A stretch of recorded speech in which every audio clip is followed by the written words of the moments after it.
भागवत में एक बड़ा मार्मिक प्रसंग है। युधिष्ठिर महाराज जब सुबह सो करके उठे तो उनके मन में उदासी छा गई।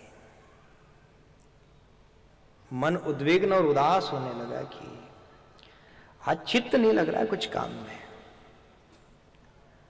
तो वो अपने भाइयों के पास गए, अर्जुन, भीम, नकुल, सहदेव, इनके पास जाकर के कहा कि अर्जुन, भीम, रोज सुबह उठते ही मैं स्नान से, ध्यान से निवृत्त हो जाता हूं और दर्शन करने चला जाता हूं, लेकिन आज उठा तो नहाने की इच्छा होए, न कोई दर्शन की इच्छा होए। आज मन में ऐसी उदासी आ रही है कि कुछ करने की इच्छा नहीं। और आज मैंने ऐसे ऐसे अपशुकन देख लिए कि उनको देख करके मेरा मन और ज्यादा परेशान हो गया। अब मन लगाऊं तो लगाऊं कैसे? ऐसे ऐसे दृश्य मैंने देख लिए कि मेरे मन से सहन नहीं हुए।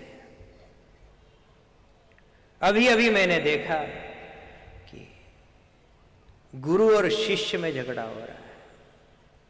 शिष्य गुरु के सामने हो गया। अभी अभी मैंने देखा कि बिना तिलक लगाए ब्राह्मण भोजन करने बैठ गए। अभी अभी मैंने देखा कि बिना संध्योपासना किए, बिना गायत्री जप किए ब्राह्मणों ने दक्षिणा स्वीकार कर ली। अभी अभी मैंने देखा कि बेटा बाप के सामने हो गया। जो लोग मुझे रोज प्रणाम करते थे, प्रणाम करके मेरे आगे से निकलते थे, आज वो लोग सीधे सीधे मेरे सामने से निकल गए, कोई ने मुझे प्रणाम नहीं किया।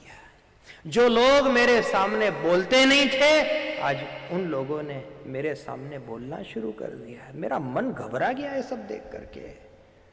मन से बहुत परेशान हूं मैं।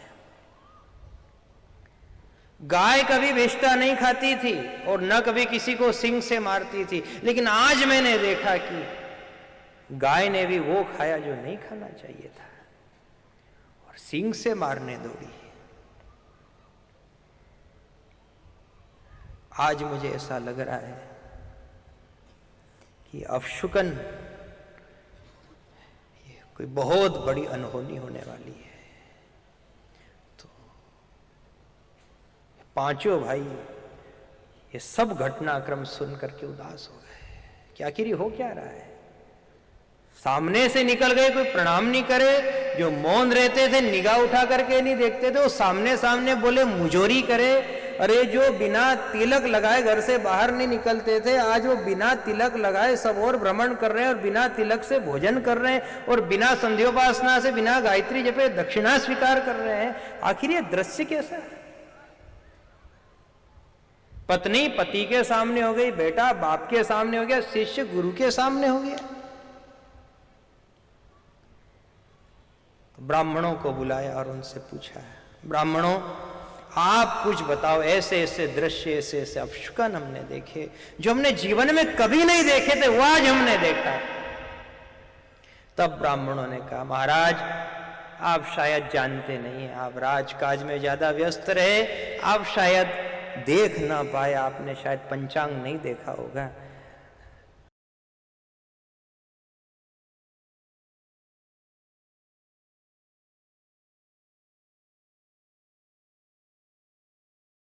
इस रात से कलयुग लग चुका है।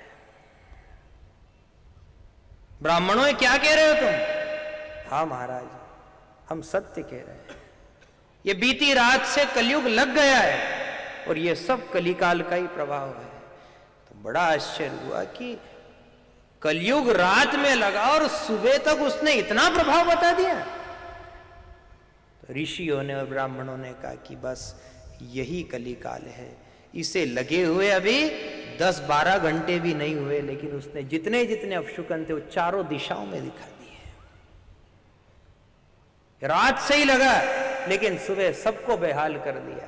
रातों रात अस्त व्यस्त कर दिया। जैसे भी रातों रात नोटबंदी हुई थी ना,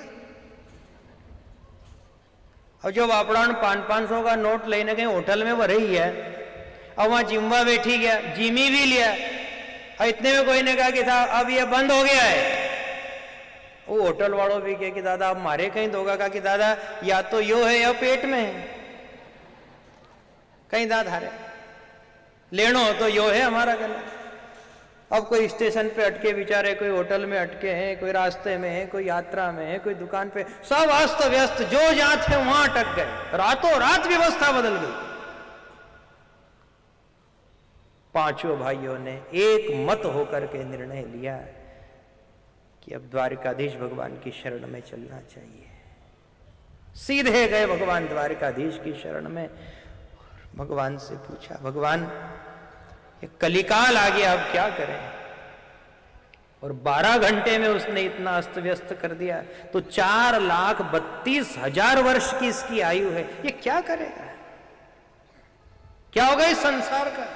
क्या होगा हमारे वंश का, हमारे परिवार का? ये छोटे छोटे बच्चे बड़े होकर के कैसे कैसे दृश्य देखेंगे? उस समय भगवान द्वारकाधीश ने एकमात्र संदेश दिया है पांडवों को, पांडवों ये युग तो आते हैं जाते हैं, युग बदलते रहते हैं, सतयुग, द्वापर, त्रेता, उसके बाद कलयुग, लेकिन एक बात ध्यान से सुन लो, जहां मेरी कथा होगी वहां पर कलयुग नहीं व्यापेगा।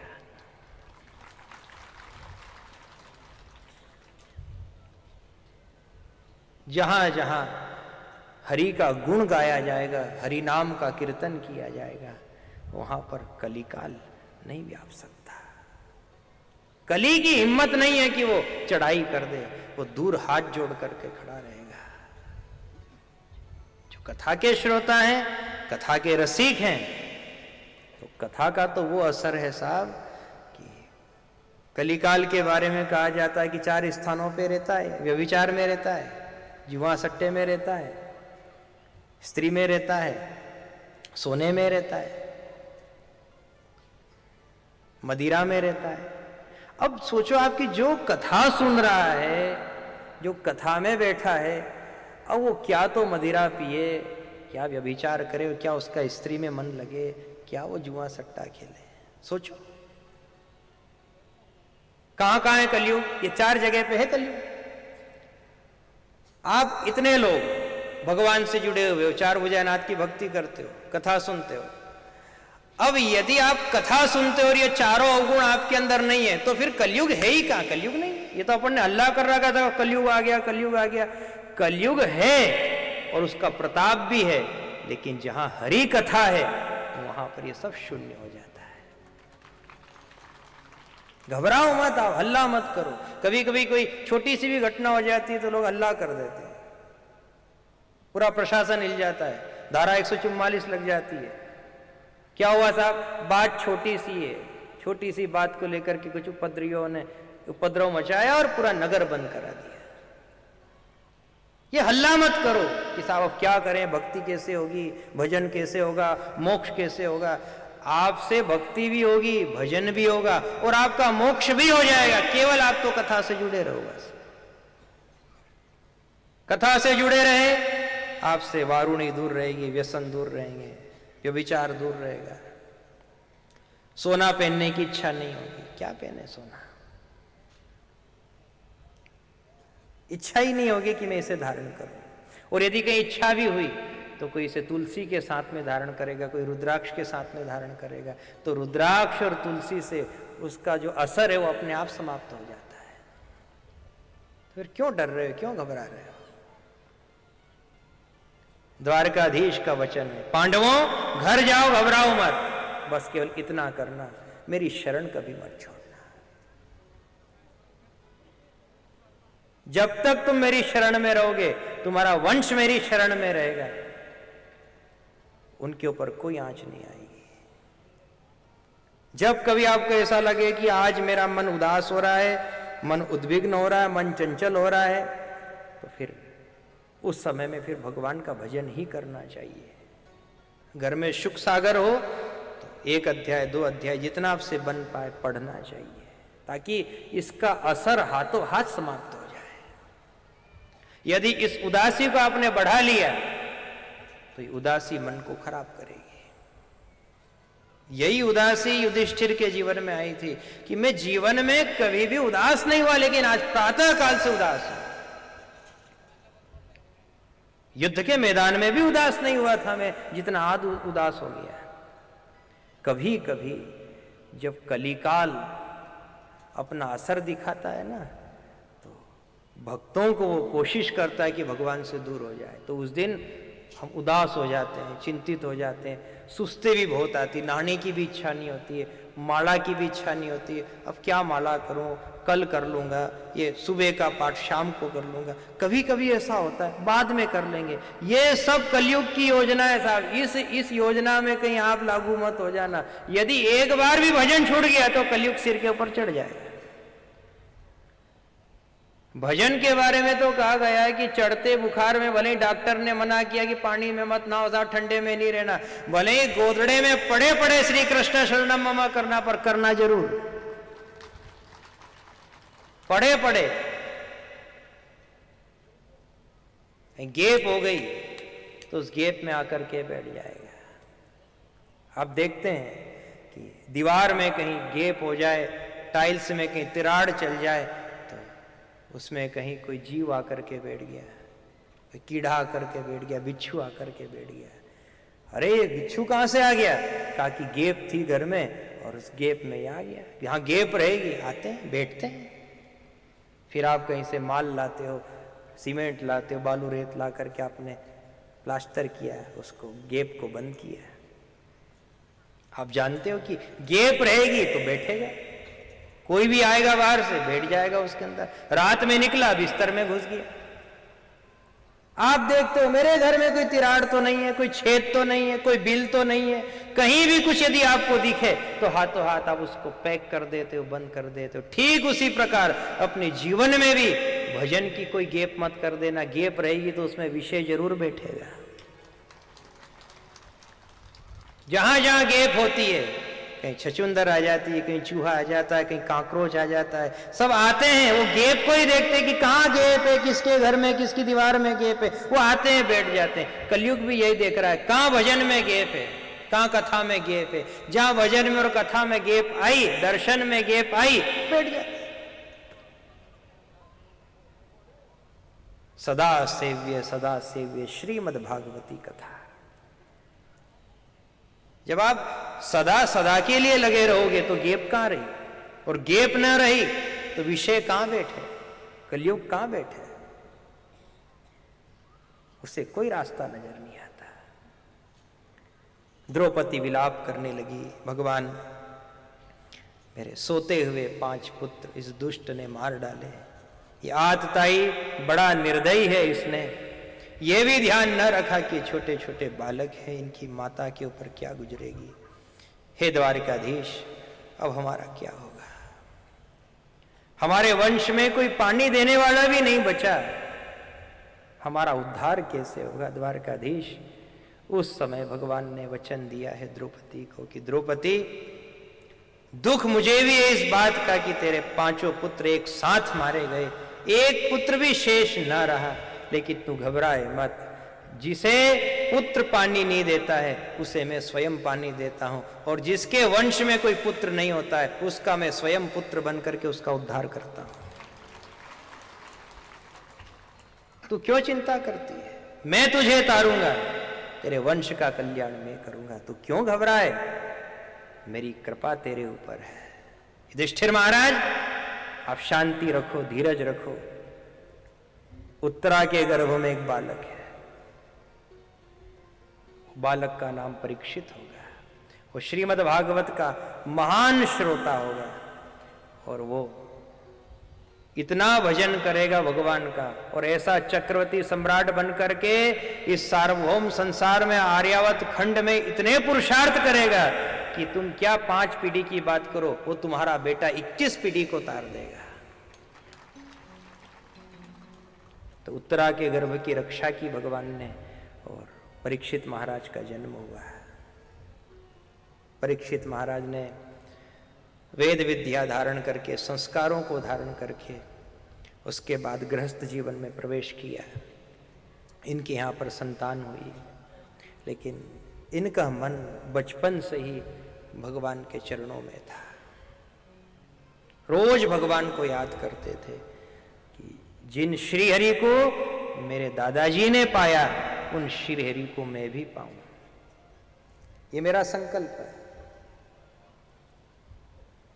जिनकी कृपा से हमारा वंश बचा, जिनकी कृपा से मैं रक्षित होकर के परीक्षित कहलाया, ठाकुर का दर्शन मुझे कब होगा? तो देखो, ये सब हरि की इच्छा है। राजा ने जो गुरु आश्रम पर जाकर के जल की अभिलाषा व्यक्त की, जल मांगा, और गुरुवर ने पानी नहीं पिलाया तो उनके गले में मरा हुआ नाग डाला, ये तो सब कथा है। लेकिन हम तो ऐसा मानते हैं कि ये सब हरि की इच्छा से ही सारा खेल बना था। ये सारी रचना ही हरि की। भगवान स्वयं चाहते थे कि सुखदेव स्वामी के हृदय में जो श्रीमद् भागवत की कथा विराजमान है, वो कथा जनमानस के बीच में आए, क्योंकि सुखदेव स्वामी रुद्र के अवतार है और वो समाधिस्थ रहते हैं, समाधि उनकी खुलती नहीं है। अब समाधि नहीं खोले और कथा नहीं सुनाए तो जनमानस में भागवत का प्रचार कैसे हो?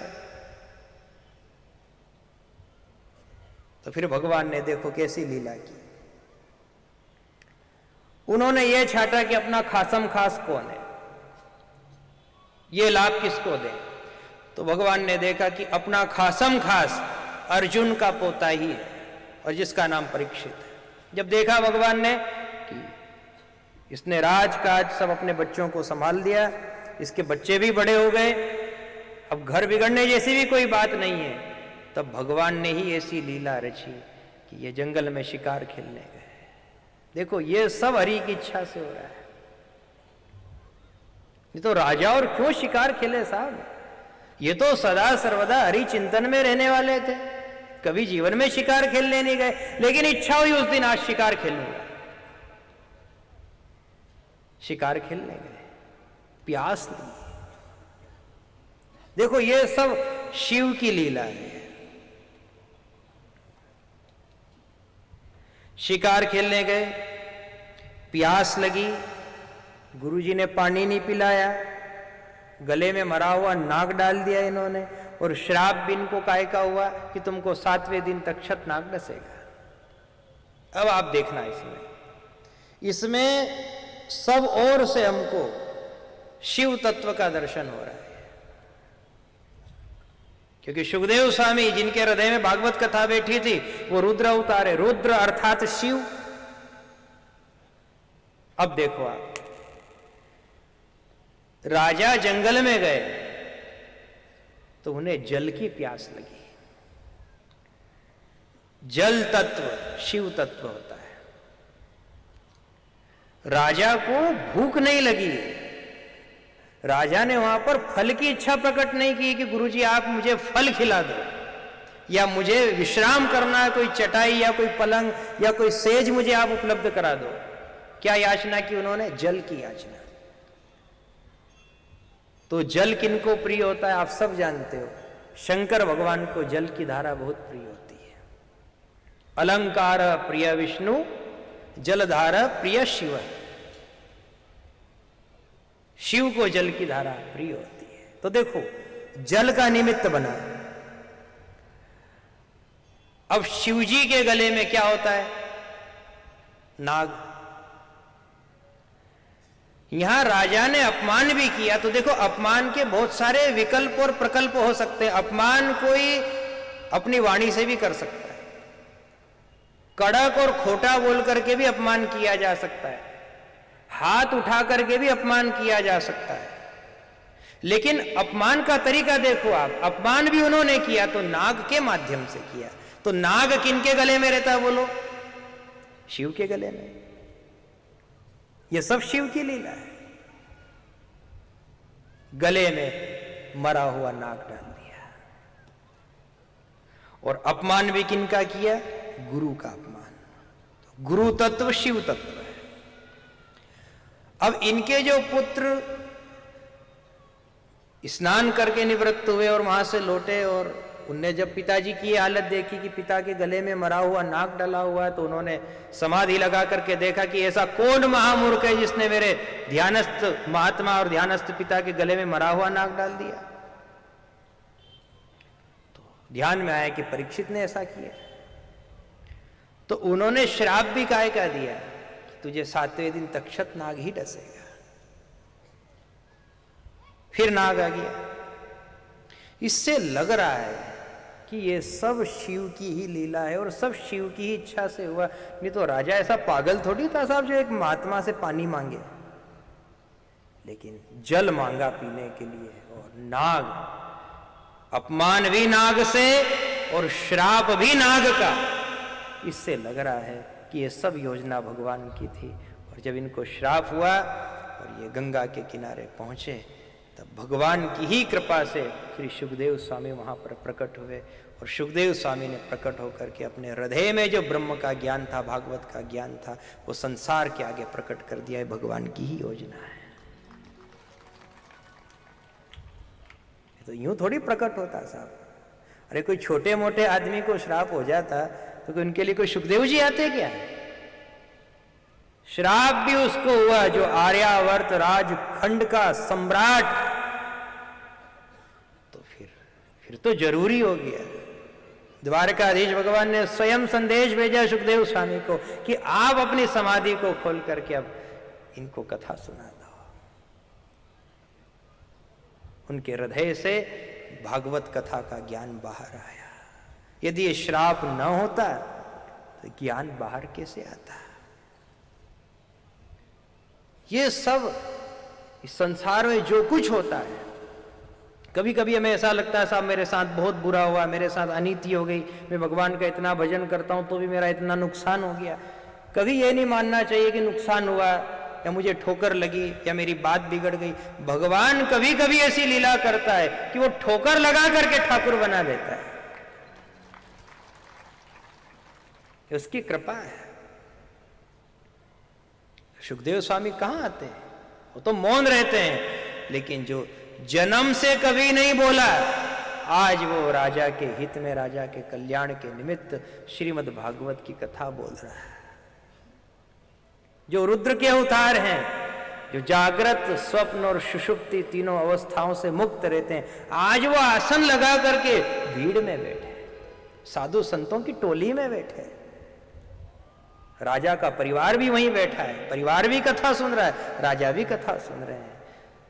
श्री सुखदेव स्वामी को सबने प्रणाम किया। गुरुवर, आपने हमारे ऊपर बहुत बड़ी कृपा की। हे रुद्र के अवतार, हे भगवान भोलेनाथ, हे शंकर, गुरुदेव नमो, सुखदेव नमो,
भक्तवत्सल भगवान की।